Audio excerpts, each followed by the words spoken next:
Assalamualaikum sahabat lovers yang pastinya baik hati, tidak sombong, dan juga tidak lupa dengan Sang Pencipta. Bagaimana kabar kalian hari ini? Semoga sehat selalu dan dilimpahkan rezekinya. Amin ya robbal alamin. Sebelumnya admin ucapkan terima kasih pada sahabat lovers karena selalu mengikuti perkembangan Subang melalui channel Jejak Seleb. Sahabat lover, sebelum kita ke pokok pembahasan, kami sangat bersyukur ya kepada kalian yang telah mengeklik video ini, yang artinya kami yakin kalau kalian masih penasaran terkait siapa pelaku pembunuhan ibu dan anak di Subang ini. Kalau begitu, mari kita kawal sama-sama kasus pembunuhan Subang sampai terungkap. Ada temuan anjing pelacak dalam kasus Subang yang tidak dipublikasikan. Ini alasan saksi diminta nulis di atas kertas. Namun sahabat lover, sebelum ke pokok pembahasan, bisalah kalian tekan tombol subscribe dan aktifkan tombol notifikasi agar channel ini lebih berkembang.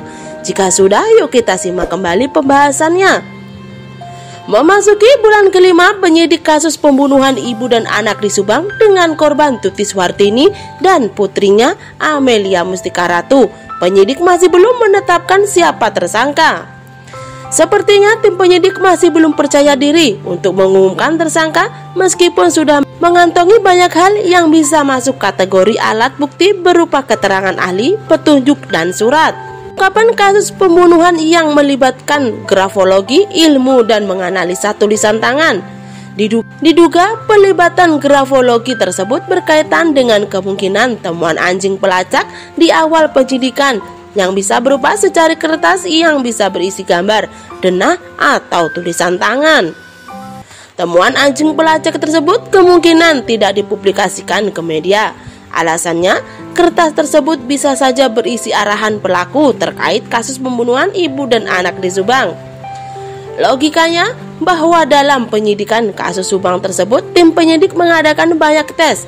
Mau cari apa kasus pembunuhan kok banyak banget tesnya yang berhubungan dengan tulisan, kertas, dan sebagainya. Kemungkinan besar tes tersebut berhubungan dengan grafologi. Tujuannya bukan untuk menganalisis tulisan saksi apakah ada kecenderungan kriminal atau tidak, tapi lebih kepada mencocokkan atau kertas temuan anjing pelacak yang berisi gambar atau tulisan mirip atau tidak dengan tulisan saksi. Temuan kertas berisi goresan, tulisan, atau gambar dicocokkan dengan saksi yang pernah diminta untuk menulis match atau tidak. Bahkan, hasil tes grafologi ini bisa masuk alat bukti baik kategori keterangan ahli, surat, maupun petunjuk. Dalam pasal 184 ayat 1 Kitab Undang-Undang Hukum Acara Pidana KUHP disebutkan bahwa alat bukti yang sah adalah keterangan saksi, keterangan ahli, surat, petunjuk, dan keterangan terdakwa. Tim penyidik kesulitan mendapatkan alat bukti berupa keterangan saksi yang valid karena ada sejumlah saksi yang saling mematahkan. Ada beberapa hal yang bisa memperkuat alat bukti, yaitu hasil otopsi, temuan DNA, sidik jari, ditambah grafologi, tes kebohongan, dan tes kejiwaan. Semua itu bagian dari alat bukti yang dimasukkan ke dalam kategori keterangan ahli, petunjuk, dan surat. Seharusnya tim penyidik sudah percaya diri dari tak bergantung pada keterangan saksi dan keterangan terdakwa.